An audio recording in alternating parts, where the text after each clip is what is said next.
네, 안녕하십니까. 마케팅 실험실입니다. 자, 오늘은 다들 아시는 넷플릭스가 지금 이 자리에 오르기까지 우리가 몰랐던 가장 비밀스러운 특별한 전략에 대해서 소개해 보려고 합니다.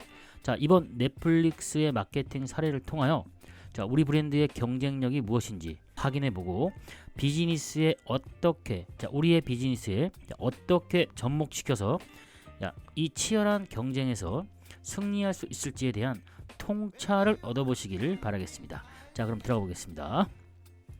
자, 고객이 어떤 취향의 영상을 좋아하는지를 아주 쉽게 추천해주고 아주 편하게 찾아서 볼 수 있도록 해주는 게 바로 지금의 넷플릭스입니다.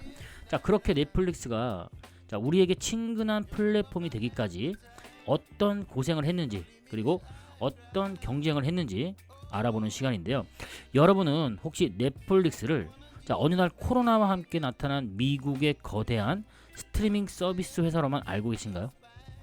기업의 성공에는 언제나 고난과 역경이 있는 법입니다.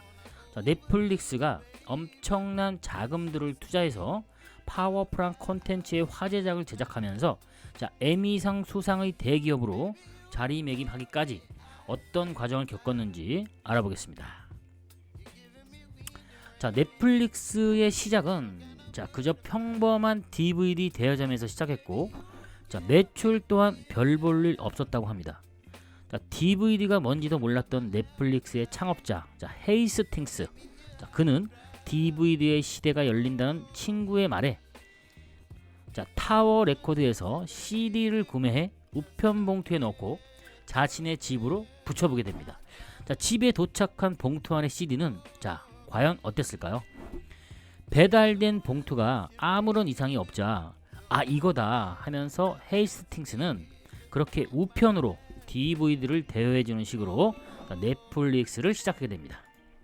현재가 아닌 과거의 넷플릭스는 사업을 시작했을 때 당시 기술과 인프라의 제약으로 지금의 온라인 스트리밍 서비스는 불가능했었을 거고요. 넷플릭스의 경쟁사는 실제 점포를 다수 보유하고 있었던 막강한 블록버스터였습니다. 그로부터 10여 년에 걸친 블록버스터와의 치열한 경쟁이 펼쳐지게 되는데요. 넷플릭스는 플렉스 파일이라는 데이터 분석 프로그램을 개발해서 블록버스터의 마케팅을 분석했는데요. 블록버스터는 머지않아 과도한 광고비와 가격 경쟁 등으로 인하여 대규모 적자를 면치 못하게 될 거다라는 것을 알게 되었던 것입니다. 넷플릭스의 분석처럼 그렇게 상황이 어려워진 블록버스터는 살을 깎는 구조조정과 연체료 폐지 그리고 온 오프라인의 통합 등의 전략으로 넷플릭스를 무너뜨리기 위하여 많은 노력을 했고 블록버스터의 반격으로 다시 한번 넷플릭스 또한 어려운 상황을 맞이하게 되고 그런 상황을 다시 넷플릭스는 극복하기 위해서 대담한 혁신을 통하여 슬기롭게 극복을 해 나가게 됩니다. 그 혁신적인 전략은 바로 넷플릭스 알고리즘 시스템인 시네 매치를 한층 더 정교하게 업그레이드한 데이터의 혁신이었습니다. 한 번의 클릭으로 영화를 감상할 수 있는 편리함과 DVD 수준의 고화질 영상을 서비스하는 실시간 스트리밍을 통하여 고객의 반응을 완벽하게 파악할 수 있게 된 것입니다. 고객은 아무것도 할 필요가 없습니다. 고객이 무엇을 좋아하는지 우리 넷플릭스가 단서를 찾아내서 제공해 드릴 것입니다. 이것이 바로 넷플릭스의 가장 강력한 무기이자 승리의 원동력이었던 것입니다. 넷플릭스가 거대 강자 블록버스터를 이길 수 있었던 이유는 고객의 입장에서 살펴보면 더욱더 잘 알 수가 있는데요. 고객의 입장에서 한번 보겠습니다.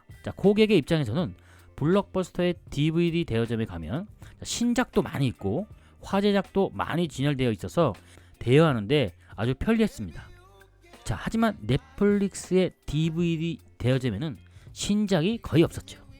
넷플릭스도 일정량의 재고를 가지고 있었지만 인터넷 주문량으로 인해서 매장의 재고를 충당하기는 힘들었었습니다.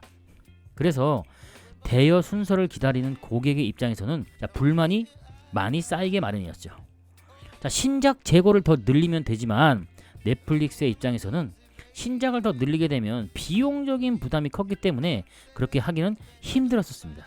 자, 반면에 블록버스터는 컨텐츠 제조사와의 유대관계도 좋았고 재력까지도 있어서 신작을 충분하게 가지고 있었습니다. 하지만 신작의 특성상 한순간 인기몰이 이후에 급격히 인기가 떨어져 금세 불량 재고로 쌓이게 되었답니다. 자, 그래서 넷플릭스는 한정된 자금과 한정된 재고로 회전율을 높이기 위하여 구작의 대여를 유도하여 전체 재고의 평준화를 하는 게 강자 블록버스터와에 대항할 열쇠임을 알게 되었던 것입니다. 자, 그것이 신작에 목숨을 거는 블록버스터와의 차별화 전략이 되었던 것이죠.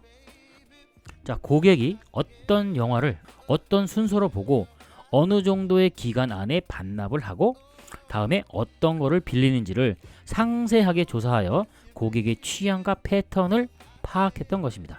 자, 그래도 원시적인 방법이었지만 그렇게 조사한 고객의 취향에 맞게 메일로 고객이 좋아할 만한 구작을 추천하여 구작 대여율을 높일 수 있게 되었던 것이죠. 자, 그렇게 해서 비싼 돈을 내고 신작만을 많이 사입하는 거에서 회전이 잘 될 수 있도록 하여 비즈니스의 효율성을 높일 수 있었던 것입니다. 자, 이렇게 절실한 이유로 넷플릭스는 고객의 행동과 선호하는 영화에 대한 정보를 분석했고 이 연장선상에서 현재의 스트리밍 서비스로 강력한 넷플릭스가 될 수 있었던 것이죠. 자, 넷플릭스의 시네매치는 더욱 디벨롭 되었고 지금은 스트리밍 서비스로 인한 시청자의 시청 이력을 기반으로 해서 고객이 선호하는 장르, 배우, 시청 요일, 특정 장면, 되감기 기록 등 이러한 많은 정보를 기반으로 빅데이터를 분석하고 활용해서 고객의 취향에 맞게 컨텐츠를 추천할 수 있게 되었던 것입니다.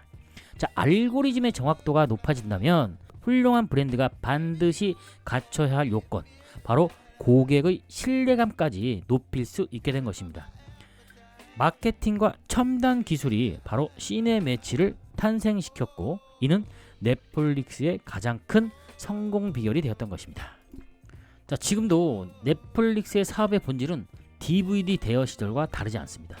자, 넷플릭스가 최강의 스트리밍 기업으로 성장할 수 있었던 이유는 살기 위한 절실함에서 시작되었고 고객의 데이터 마케팅을 압도적으로 오랜 세월 동안 지속해 왔기 때문일 것입니다. 자, 절대 약자로 상당한 고전을 겪으며 절실하게 살아남기 위한 방법을 찾았기 때문에 넷플릭스는 지금의 성공이 가능했었던 것일 겁니다.